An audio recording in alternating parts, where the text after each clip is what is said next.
आदाब, this is सार्थक and welcome back on the Sunday show. वो शो जहां हम करेंगे न्यूज की बात एंटरटेनमेंट के साथ। घी रिफिल हो गया मेरा। पढ़ लिए मैंने पिछले हफ्ते के कमेंट्स। क्या क्या कमेंट किए हैं तुम लोगों ने। सार्थक का घी खत्म 55 मिनट से 21 मिनट। पहले मुझे लगा ये मिड वीक एपिसोड है। व्हाई ओनली 20 मिनट पूछता है Bharat. Not the Sunday show we were waiting for. Your duty is to give us content of 50 minutes. जिसको टैक्स दे रहे होते ना, उतनी अकाउंटेबिलिटी उससे मांग लेते। मतलब एक बार एक हफ्ते के लिए छुट्टी या ले ली, मेरे पीछे ही पड़ गए सालों। भाई मैं इतना मशीन नहीं हूं। मैंने मतलब कितने 7 साल के बाद एक ऐसा दिन आया जब एक वीकली न्यूज नहीं डाला और मेरा घी खत्म कर दिया तुम लोगों ने। ठीक है, वैसे डीजल पे चल रहा था मैं। चलो भाई ठीक है, जनता जनार्दन सुनेंगे, गाली भी खा लेंगे थोड़ी सी। So the breaking news is NEET played dirty again. National testing agency द्वारा कराया गया नीट एग्जाम एक बार फिर से लीक हो गया है। फिर से। पूरे हफ्ते में एक ही जोक बोलते आ रहा हूं मैं कि एप्स्टीन फाइल जितनी लीक नहीं होती जितने इनके पेपर लीक हो जाते हैं। हर साल एक पेपर कराते हो, वही लीक हो जाता है। Why don't you rename yourself as national तमाशा एजेंसी? ये कैसी एजेंसी है जो बच्चों को डॉक्टर बनने से पहले पेशेंट बना दे रही है हार्ट अटैक देके? इनका लॉजिक है कि हार्ट अटैक का इलाज तो तुम तभी कर पाओगे ना जब एक बार तुम्हें खुद आएगा। एक लो पेपर लीक। इस साल नीट यूजी का पेपर लीक होने के बाद कैंसिल हो गया। 22 लाख बच्चे, एक एग्जाम, 22 लाख बच्चे, साल भर की तैयारी, सब पानी में। और ये मुंह उठा के कह देंगे कि कोई बात नहीं, फिर से कर लो।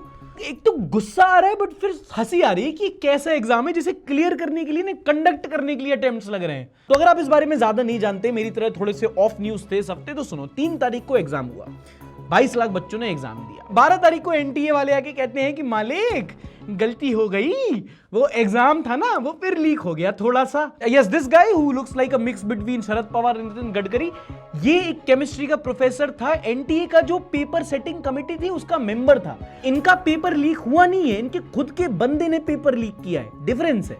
बैंक मैनेजर ने ही एटीएम लुटवा दिया। इनफैक्ट एग्जाम के महीनों पहले ये बच्चों को पुणे में एक स्पेशल कोचिंग क्लासेस देता था जहां पर क्वेश्चन और आंसर डिक्टेट करता था। पेपर के दिन इसने जो नोट्स लिखवाए थे वो एग्जैक्ट सेम पेपर आया, exact same question, same option, यहां तक कि पंक्चुएशन लिखा कैसे गया था ना वो भी सेम था।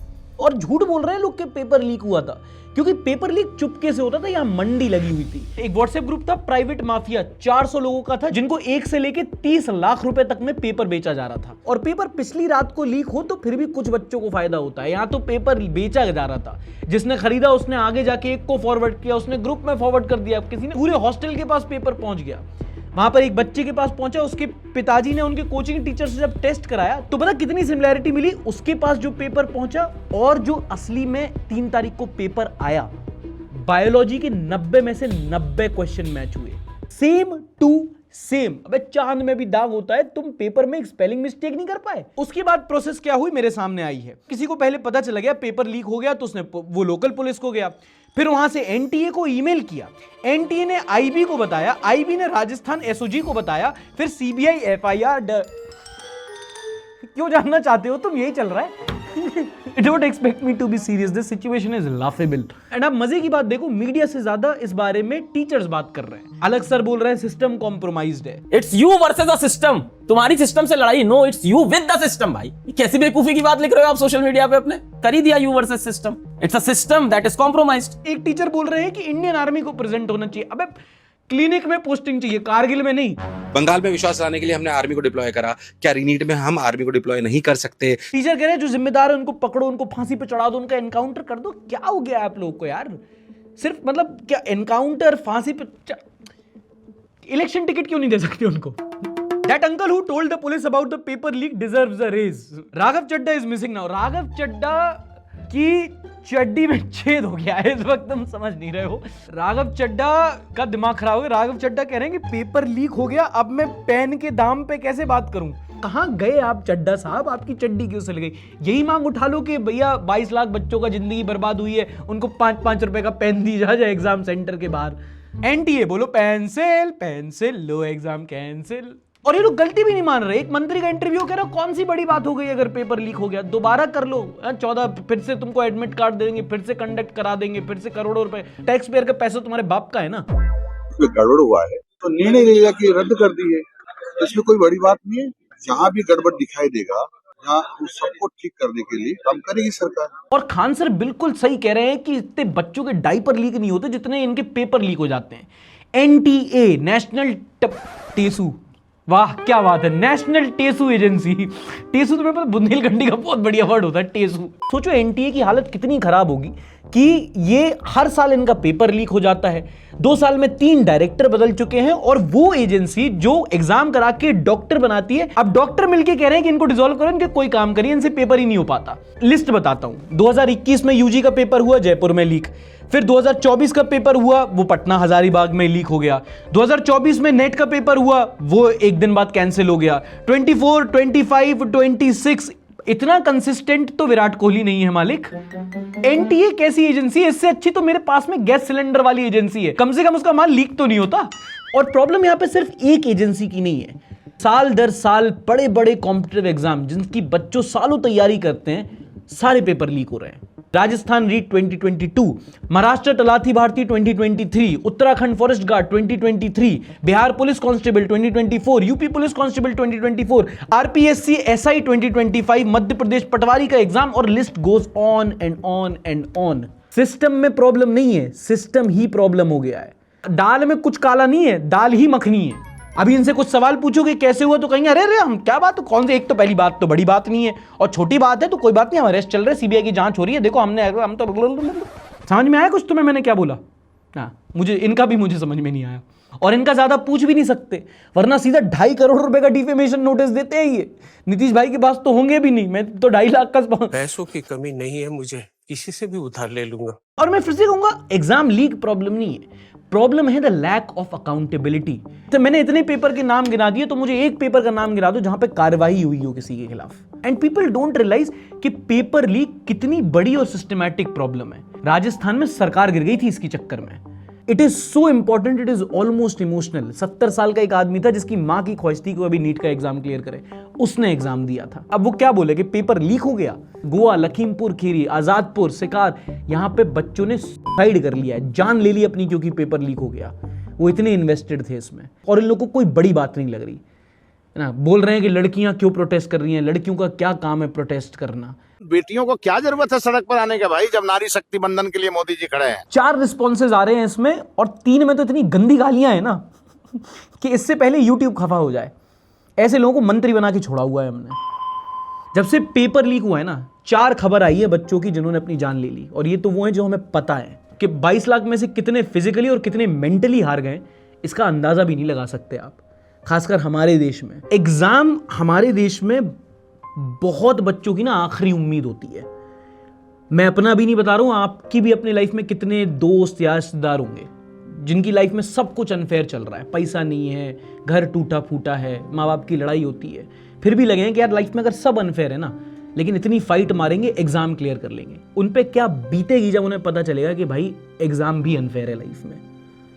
सिर्फ एग्जाम, एक एग्जाम क्लियर करने के लिए लोग सालों सालों मेहनत करते हैं। कितने लोग होते हैं सोशल कट ऑफ कर लेते हैं अपने आप को, दोस्तों से नहीं मिलते, बाहर नहीं जाते, शादियां अटेंड नहीं करते, पड़ोसियों को मुंह नहीं दिखाते, चुपचाप अपने कमरे में काम करते रहते हैं। किसी के पास पैसे नहीं होते तो एक बार घर से बाहर निकलता है ट्यूशन पढ़ाने के लिए, सिर्फ ट्यूशन पढ़ाता है 2-2, 3-3 घंटे वहां भी, और उसको भी 2-2, 3-3 हज़ार रुपए की ट्यूशन पढ़ाता है वो, जितने तुम अपनी गाड़ी में पेट्रोल डाल दिए ना, और बाहर निकल के वो घटिया सा स्टेटमेंट दिए कि क्या जरूरत है प्रोटेस्ट करने की। एक लाइफ में इकलौती उम्मीद है, एक भरोसा है उनका इस एग्जाम वाले इकोसिस्टम पे, और बच्चे प्रोटेस्ट भी नहीं कर सकते इस चीज को लेके, क्योंकि फिर हमारे सीजीआई की बोलेंगे कि यंगस्टर्स आर लाइक कॉकरोचेस, कोई मीडिया में आ जाता है, कोई आरटीआई एक्टिविस्ट बन जाता है और सबको अटैक करने लगते हैं। अब क्या हो गया हमारे देश के बुड्ढों को, जो साल भर तैयारी करके एग्जाम फीस दे के 1500 किलोमीटर ट्रैवल करके ऑनेस्ट एग्जाम देता है, उसके साथ फिर उसका पेपर लीक हो जाता है, और जाके वो अगर वो उसके खिलाफ आवाज उठाता है उसको तुम कॉकरोच बोलोगे। नेपोटिज्म से सिलेक्ट नहीं होते ना शायद वो कॉकरोचेस, वो सवाल पूछ लेते हैं, अपना ईमान बेच के अगले दिन राज्यसभा की सीट नहीं ले लेते, तो उनको कॉकरोच बोल दिया जाता है। ठीक है, करो करो जितना करना है करो। अच्छा, तुमने आजकल आईपीएल देखा है? आईपीएल में जब वो बैटर्स आते हैं तब साथ में एक छोटा सा रोबो कुत्ता चलता है उनके साथ, गिलगोटिया वाला।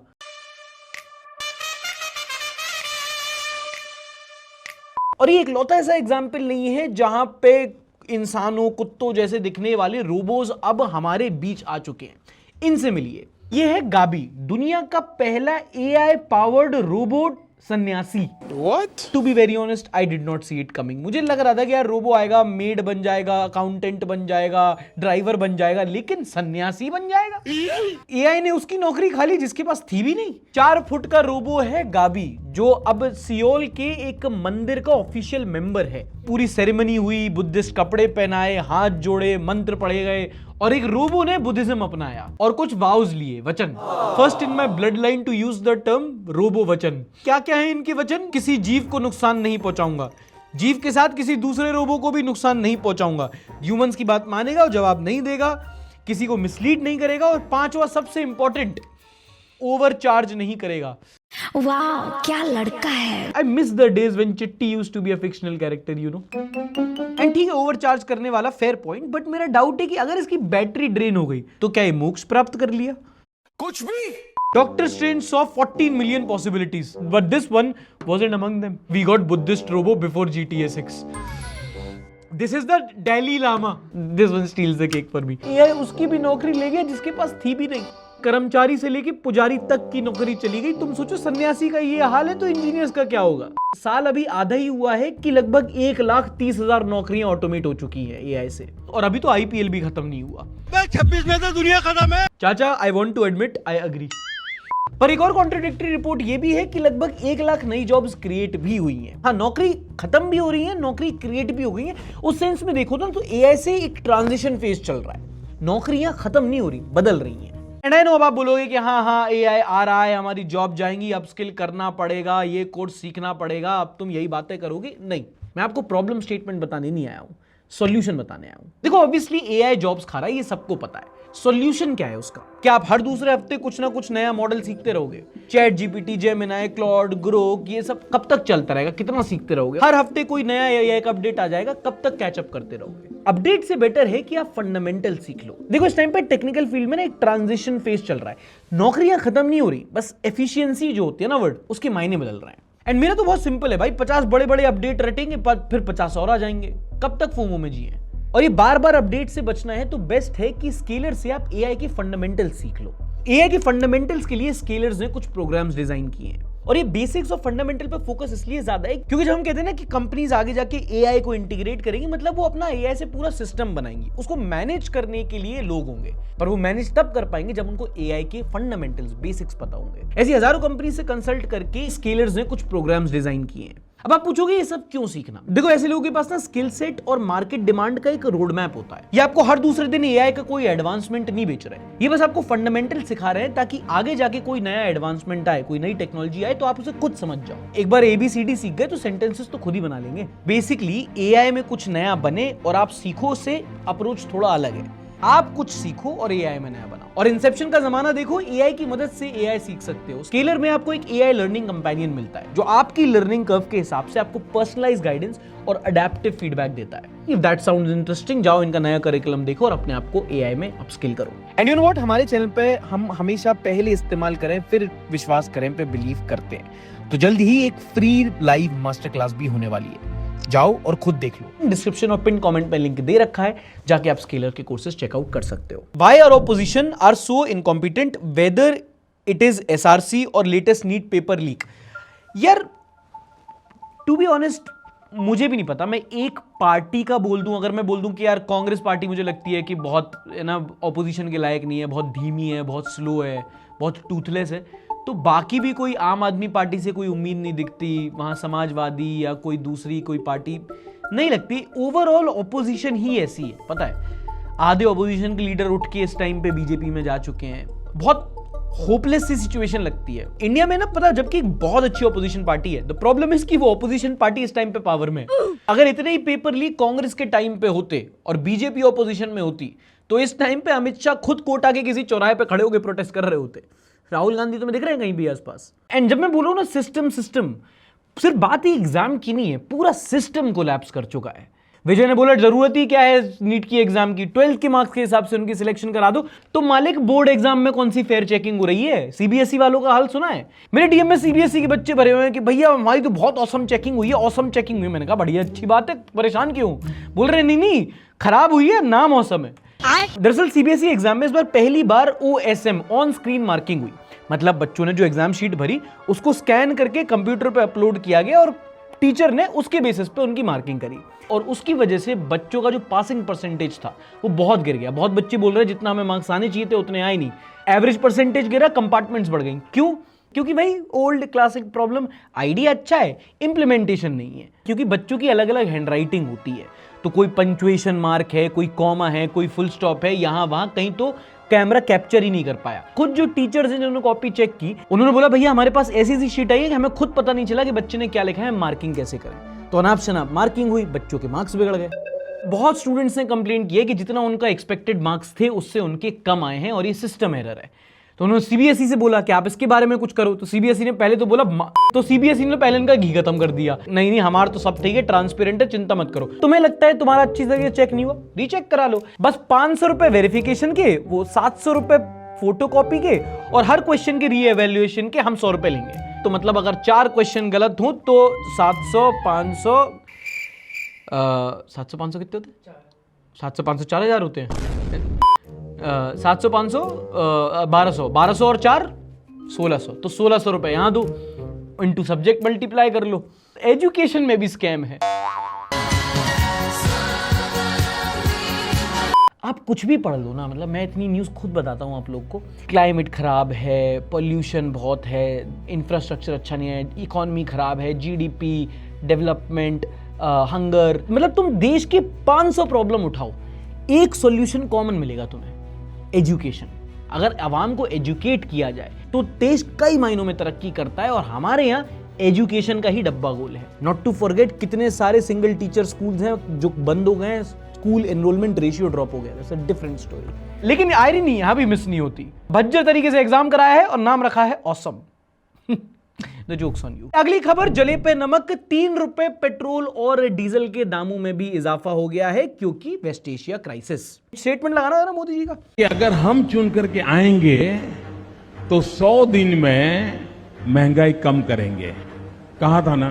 तेल की तो कीमत बढ़ा दी है, खपत करने पे भी रोक लगा दी है। क्या क्या नहीं करना हमको?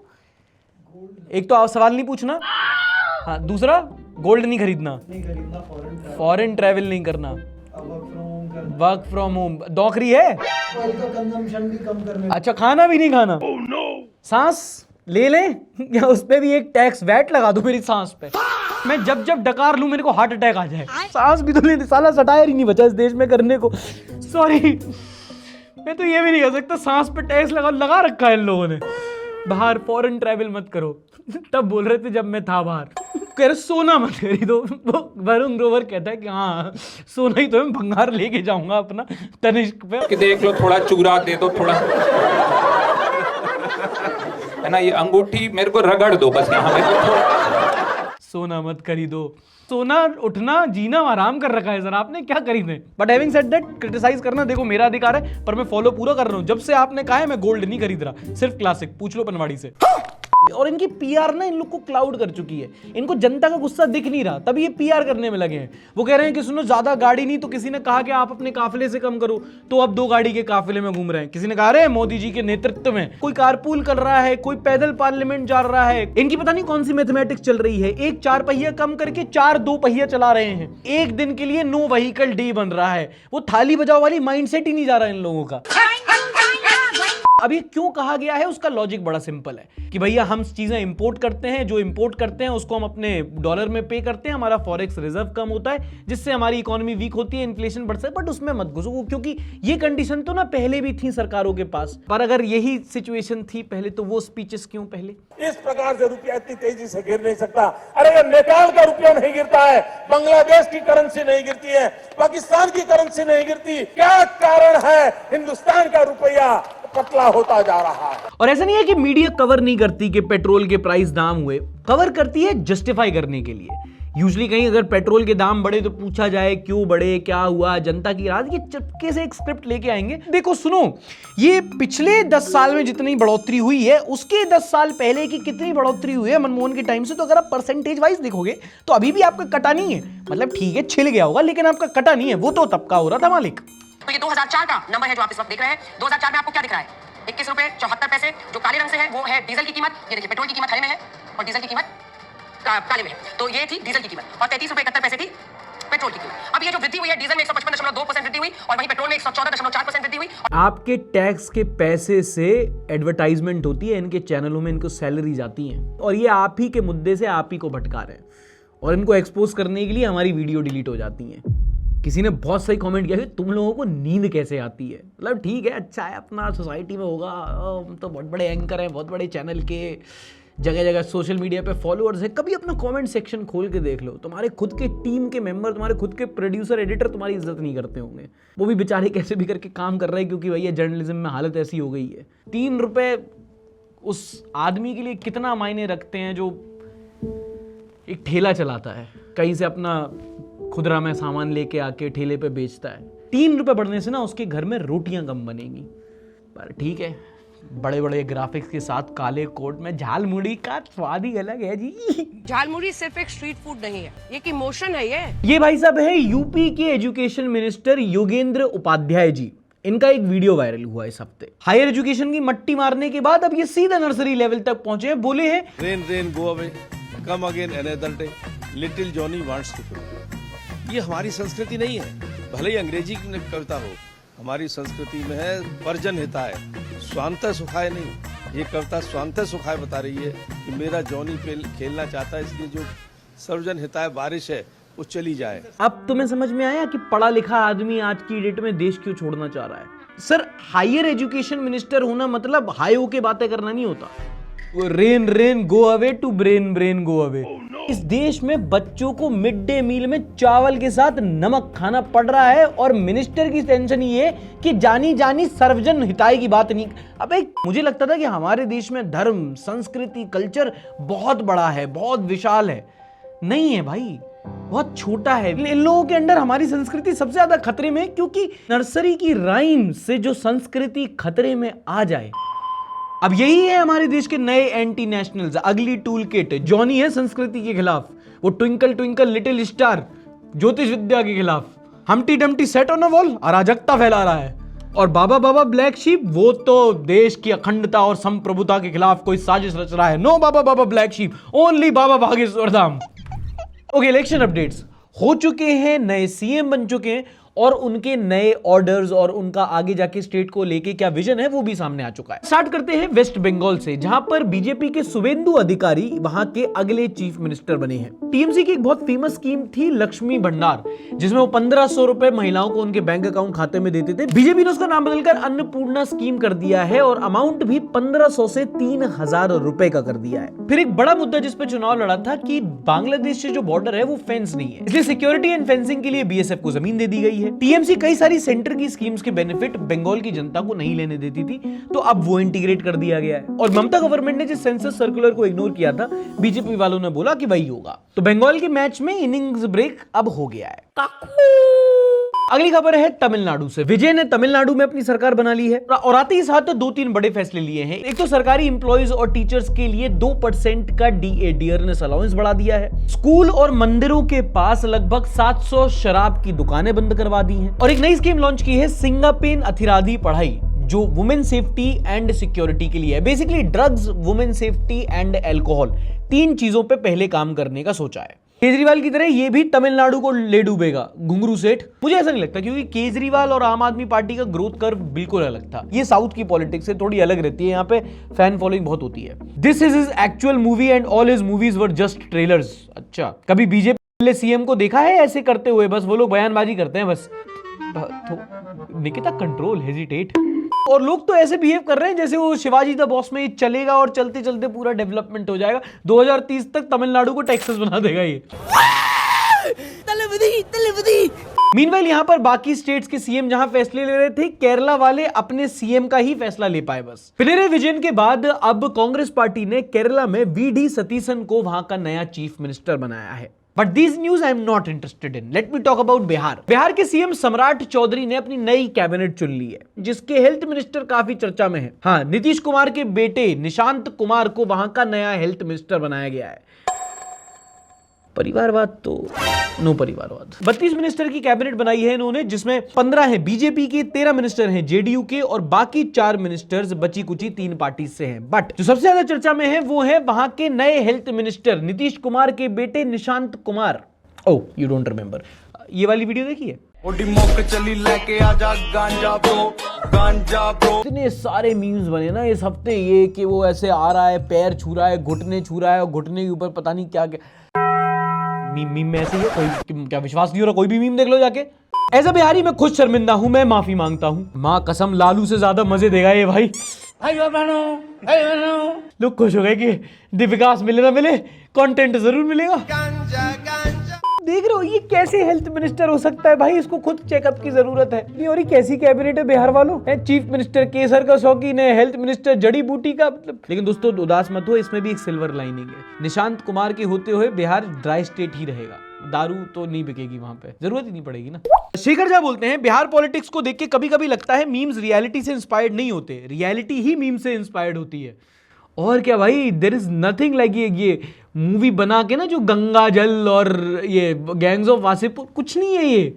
तुम रियलिटी देखो तो तुम कभी ये एक दो नहीं है, भरे पड़े हैं। विधायक, सांसद, जिला अधिकारी, महापौर, एक से एक भरे हुए हैं भाई। अच्छा, नीट के बाद ये मत सोचना कि सिर्फ नेता हैं जो हमारे साथ स्कैम करते हैं। जब भी स्कैम और नेता साथ में आता है तो एक दो शब्द और यूज होते हैं, पर उनके बारे में ज्यादा बात नहीं होती। बाबू अधिकारी, क्योंकि नेता जो करप्शन की ताली बजाता है उसमें एक हाथ इन बाबुओं का भी होता है। अभी हाल ही में दैनिक भास्कर ने एक बहुत अच्छी इन्वेस्टिगेटिव रिपोर्ट निकाली। भोपाल के कोलार एरिया में हाल ही में एक 3200 करोड़ रुपए का बाईपास प्रोजेक्ट निकला। अब ये तो आपको पता है कि किसी भी जमीन से कोई रोड, हाईवे, एक्सप्रेसवे, कैनाल निकलता है तो आसपास की जमीनों के रेट बढ़ जाते हैं। तो जब जर्नलिस्ट ने ITR फाइलिंग्स खंगाली तो पता चला कि प्रोजेक्ट अप्रूव होने के एक साल पहले उसी एरिया के 50 IAS IPS ने मिला करके लगभग वहां पे 5 करोड़ रुपए की जमीन खरीदी थी। और जैसे ये प्रोजेक्ट अप्रूव हुआ, वहां की जमीन के रेट 82 स्क्वायर फीट से 550 स्क्वायर फीट तक पहुंच गए।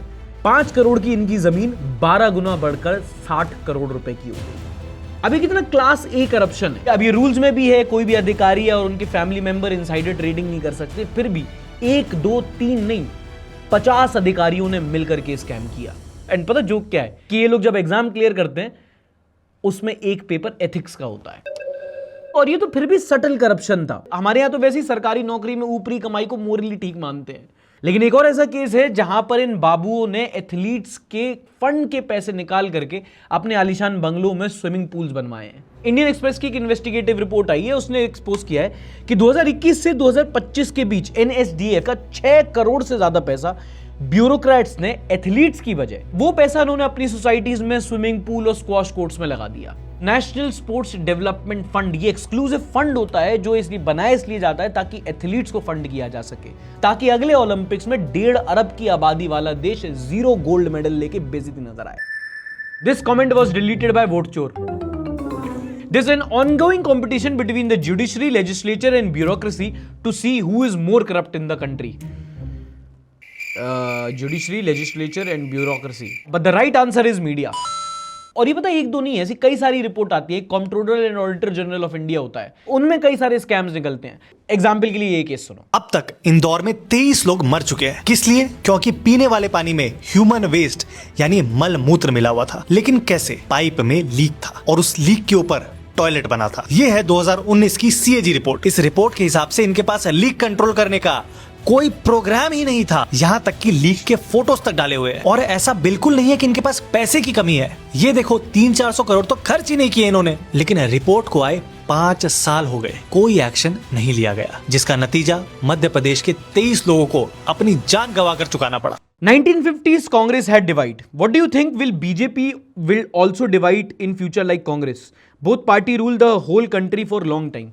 I don't think ऐसा होगा। पहली बात तो ये अपने आप में बहुत दुखद बात है कि तुम कांग्रेस से उम्मीद हार चुके हो and the last hope you have is कि क्या पता बीजेपी के अंदर ही कोई कलेश हो, है ना। एंड दूसरा, the difference between Congress and BJP is RSS। RSS का जो ऑर्गेनाइजेशनल स्ट्रक्चर है ना, जो उनकी विचारधारा है, ऑर्गेनाइजेशन अबव एवरीथिंग की, वो बीजेपी में लेके आते हैं। तो तुम इसीलिए देखो कि अगर उनके नेताओं के बीच में भी आपस में भी कोई कलेश हो तो वो दबी दबी रहती है, बात मेन स्ट्रीम तक आ ही नहीं पाती। वो पार्टी अबव एवरीथिंग वाला रूल रखते हैं। तो बीजेपी तो डिवाइड मुझे नहीं लगता पर्सनली कि बीजेपी कभी ऐसा टाइम आएगा कि बीजेपी पार्ट 1 पार्ट 2 होगा। अगर मैं बोलूं एक बड़ा जेल स्कूप हुआ है, 17 हार्डकोर क्रिमिनल्स भाग गए, जिसमें बड़े बड़े चोर, kidnappers, drug traffickers, POCSO accused सब शामिल थे। तो आप सोचोगे कैसे हुआ वो। लेकिन इस हफ्ते मिजोरम की एक जेल में ऐसा ही हुआ। 17 कैदी दीवार फांद करके नहीं, मेन गेट से जेलर को बाय बाय करके टाटा हो लिए। कैसे? फेक कोर्ट ऑर्डर्स बनाकर। कौन है ये लोग, कहां से आते हैं? इन्होंने वकील नहीं लगाया, बेल नहीं मांगी, जज को कन्विंस नहीं किया, इन्होंने कंप्यूटर से फेक कोर्ट ऑर्डर बनवा लिए। जेल वालों ने देखा, उन्होंने कहा हाँ ठीक लग रहा है, दरवाजा खोलो। Yes sir. दरअसल वहां पर जेरेमिया नाम का एक कैदी था जो बाकी कैदियों से बोलता था कि सुनो तुम्हें जेल के बाहर निकाल दूंगा। 5 से लेके 50,000 तक उसका प्राइस रेंज था। वो क्या करता था, जेल के अंदर ही कंप्यूटर से फेक कोर्ट ऑर्डर निकाल देता था और उसका एक पार्टनर बाहर जेल के एम्बुलेंस में बैठा रहता था। यहाँ ये फेक रिलीज ऑर्डर देता था कैदी को, कैदी गेट पे दिखाता था, बाहर एम्बुलेंस में बैठ के रफू चक्कर। और ऐसे एक एक करके बहुत लंबे समय से 17 कैदी ऐसे ही जेल से फेक रिलीज ऑर्डर दिखा करके फरार हो गए। बाद में जब स्कैम सामने आया तो पुलिस ने वापस लोगों को पकड़ना शुरू किया। पर तुम देख रहे हो, हमने पढ़े लिखे डॉक्टर वकील सुने थे, पढ़े लिखे कैदियों की क्या पावर होती है। वो कैद के अंदर कैदियों के साथ ही स्कैम कर रहा था। वो लोग भी सोचते कि हाँ कोर्ट ऑर्डर आया है तो ऊपर ही से आया होगा, ये थोड़ी बना पाएगा कंप्यूटर पे। अब एआई जेलर की भी नौकरी खाएगा। अच्छा, आपको मुंबई का तरबूज वाला केस याद है? जब रात को बिरयानी के साथ तरबूज खाकर एक पूरी फैमिली बीमार हो गई थी और सबकी मौत हो गई थी। उसके बाद देश भर में न्यूज ऐसी फैली कि लोगों ने इस सीजन में तरबूज ही खाना बंद कर दिया।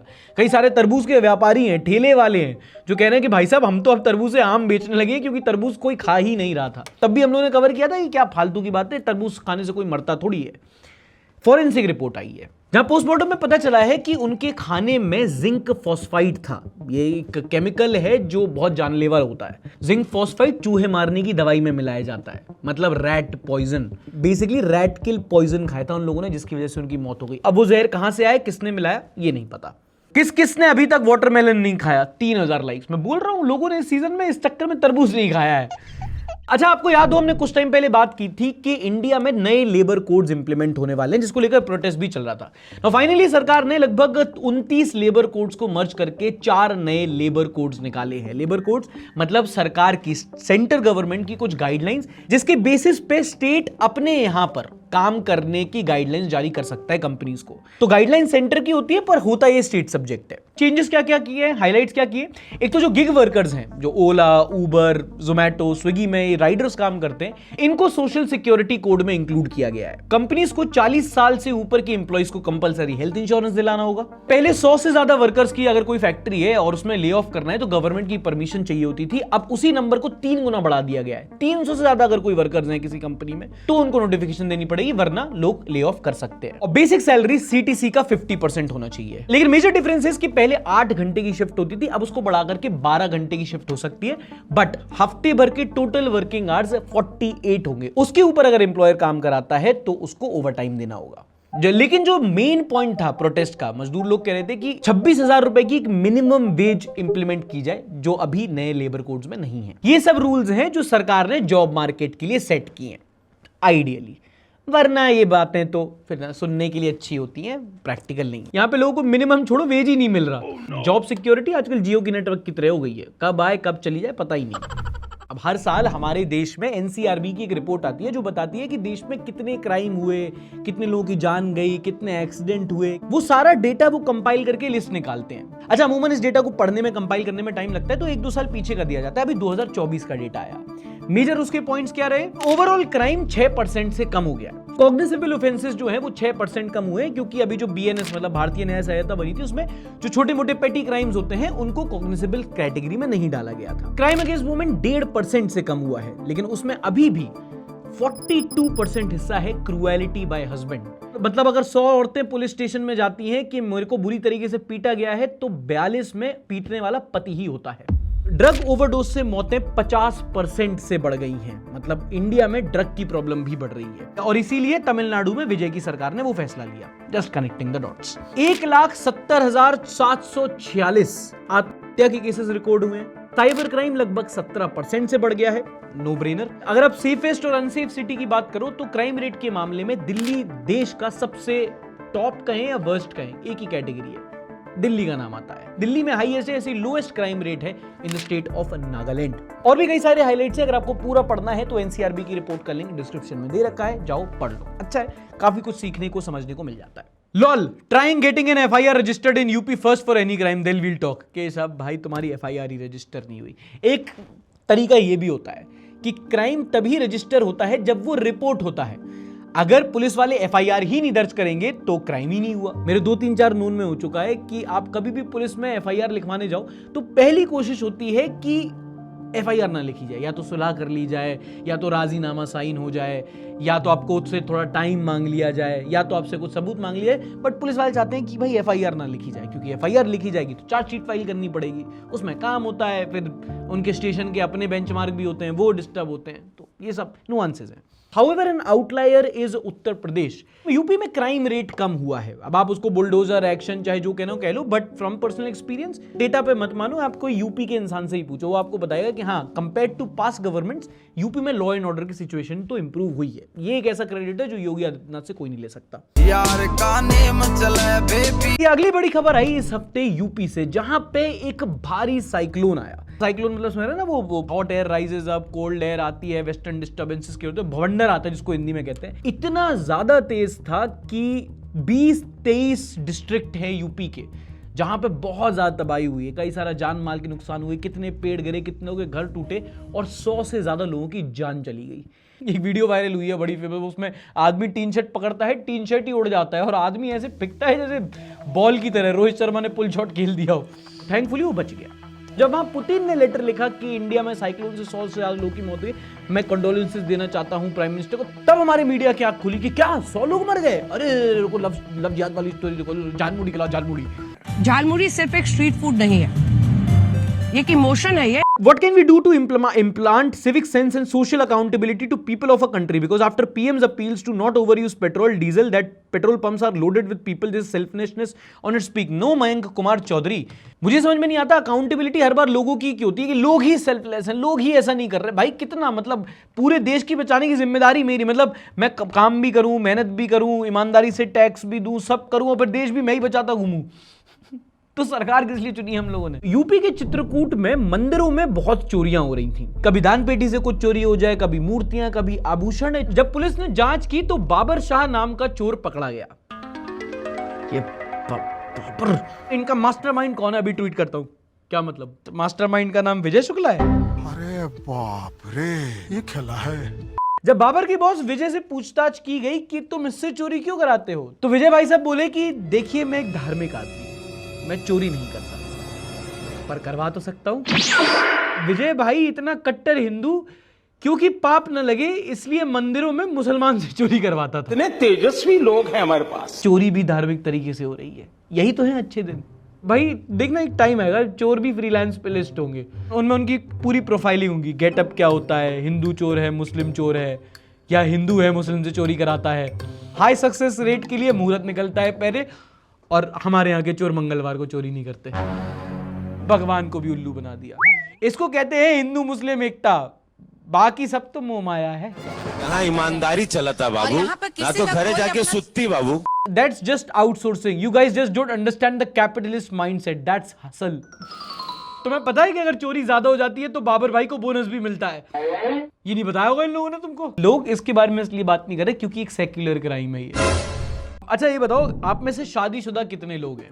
और जब आपकी घर में लड़ाई होती है तो एक दूसरे को ट्रोल करने के लिए ज्यादा से ज्यादा क्या बोल देते हो? पत्नी ने बोल दिया, तुम्हें माँ ने यही सिखाया होगा, पति ने बोला है तू मायके से सीख के आई है, तो तुम बोलोगे क्या सुअर कुत्ता सांप बोल दूं? Not enough. सोनीपत में एक पति ने अपनी पत्नी को सांप बोल दिया तो वो एज यूजुअल मायके चली गई। तो वो उसको मनाने के लिए उसके मायके सपेरा लेके पहुंच गया।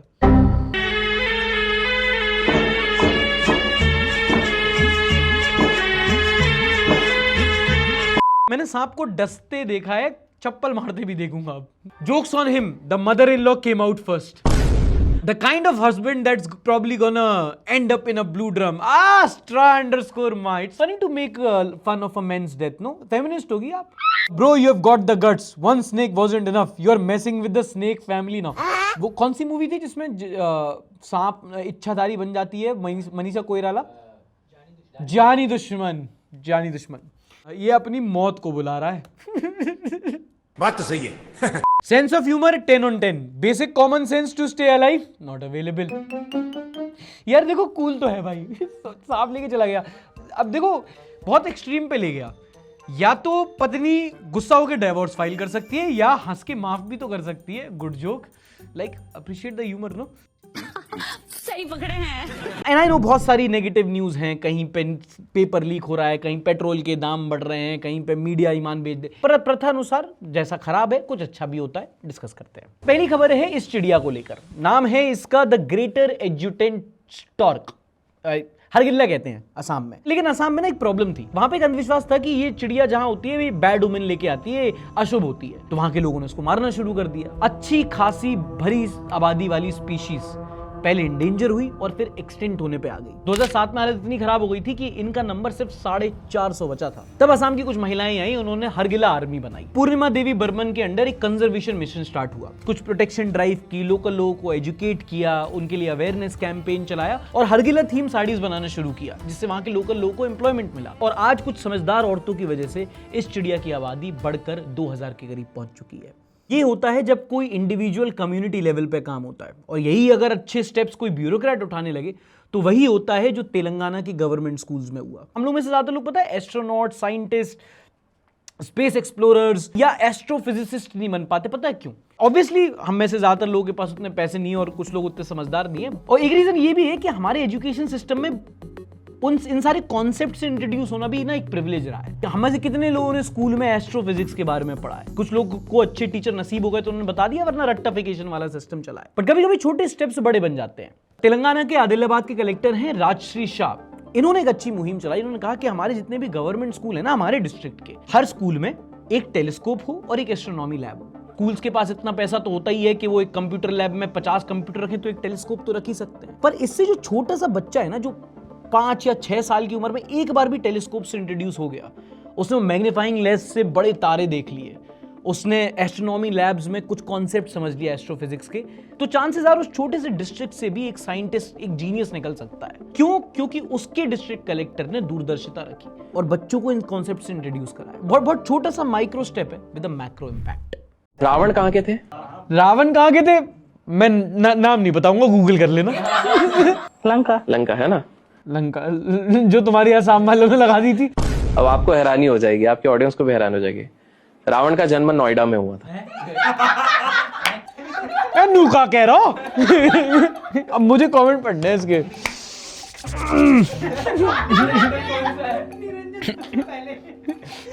ये खुद कमेंट कर रहे हैं।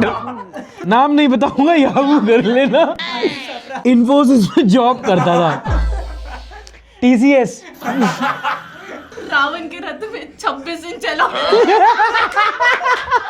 इसीलिए लड़की को उठा लेता था। अबे गूगल पे सर्च करने पे आईगेस आता है नोएडा, लेकिन उसको ऐसे नहीं बोलना चाहिए था। ग्रेटर नोएडा है। ग्रेटर नोएडा।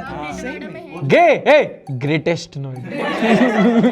क्यों आ जाता है भाई? तू बार बार क्यों? एक बार हो गया ना वो, तो मयोंग विलेज वाली हो गई ना कहानी, तुम फिर आ गए रावण नोएडा का था। अरे रावण नोएडा, तुम अपने घर पे ही बैठो ना। तुम आसाम पुलिस के बाद यूपी पुलिस की बारी। सॉरी बोलेगा नहीं, वो तो उनके लिए तो बढ़िया बात है ना भाई, मतलब उनका तो प्रमोशन है। सोचो राम और रावण एक ही स्टेट में है। दोनों लखनऊ सुपर जायंट्स में खेलते थे। ठीक है, राम अयोध्या के थे, रावण नोएडा में था, सेक्टर 46 में 2 BHK रेंट पे रहता था, थार चलाता था 26 इंच के अलॉय वाली ब्लैक स्कॉर्पियो में सीधा माँ को किडनैप किया था उसने। अट्टा मार्केट में ही सोने की लंका है उसकी। आप मेरे घर में किसी भी आर में आ जाओ, किसी भी दिन में आ जाओ, आपको मेरे घर में पैड मिलेगा ही मिलेगा। I really appreciate. So more than showing that I keep a pad, it is more about the comfort of any women coming to my house. मैं हमेशा अपने घर में एक मरा हुआ चूहा रखता हूँ, क्योंकि पता नहीं कभी मेरे घर कोई बिल्ली आ जाए, कोई भालू आ जाए, कोई शेर आ जाए। कभी भी तुम्हारे जीवन में किसी ने फेमिनिस्ट कॉन्सेप्ट से तुमको इंट्रोड्यूस कराया होगा। अब तुम अगर नहीं पता है तो सुनो, एक और कॉन्सेप्ट होता है परफॉर्मेटिव फेमिनिस्ट, मतलब जो परफॉर्म करते हैं, जो ऐसे जानबूझ के तुम्हारे सामने, हाँ, ताकि तुम बोलो कि अरे ये तो कितना अच्छा लड़का है, ये तो बाकी लड़कों की तरह नहीं है, तो पहले इक्वालिटी की बात करेंगे और फिर ये तो धोती खोल रहा है। या it's just a way to, जैसे कि अगर मैं परफॉर्मेटिव बनूंगा तो मैं ये नहीं बोलूंगा कि लड़का लड़की इक्वल होते हैं, लेकिन निरंजन से तुम डेफिनेटली बेटर हो क्योंकि तुम एक तो मतलब आदमी को नीचे दिखा के चुपचाप से औरत के वो परफॉर्म करते हैं, मतलब अब उनकी भी मजबूरी होती है, देखो परफॉर्मेंस के लिए। हाँ मतलब अगर तुम लोग पहले से भाव दे दो उनको तो उनको परफॉर्म ना करना पड़े, उनको करना पड़ता है, उनको करना पड़ता है। NTA replacing FSSAI to become the most useless organization in India. क्या कर रहे हैं लोग? उनका नाम फूड सेफ्टी स्टैंडर्ड अथॉरिटी है, तो ना उनसे सेफ्टी गारंटी हो रही है ना स्टैंडर्ड बनाए जा रहे हैं। इनका नाम नेशनल टेस्टिंग एजेंसी, इनसे टेस्टिंग ही नहीं हो पा रही। अपना नाम पे खड़े क्यों न्यूज भरवा रहे हैं लोग साले? तो टेलीग्राम कर रहा है। हाँ इस बात तो सही है। नेशनल टेलीग्राम एजेंसी क्यों नहीं नाम रख देते तुम अपना? NTA is used for population control. No get what? Paper leak हुआ, जिन्होंने मेहनत की होगी स्ट्रेस में जाएंगे, सुसाइड करेंगे ना। Oh, deep meaning. Then where will the EC go? बुरा मान गया वो। 3 दोनों को नालायक बोला, उसको क्यों नहीं बोला? राघव चड्ढा और neat after he join BJP.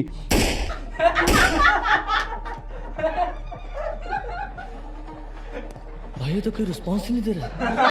देखिए महोदय, एग्जाम सेंटर के बाहर 10-10 रुपए के पेन मिलते हैं, जबकि ये पेन 2 रुपए में भी दिया जा सकता है। 8 रुपए बच्चा बचाएगा अपनी ग्रामीण सेवा से, वो आके जा सकता है। एग्जाम हो ना हो कहे बात, डायरेक्ट मेंशन करो दल्ले। अरे भाई साहब, he will come up when there is a leak of sabzi and samosa.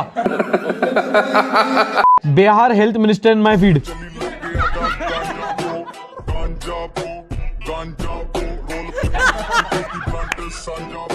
ये इतनी चली है ना ये रील।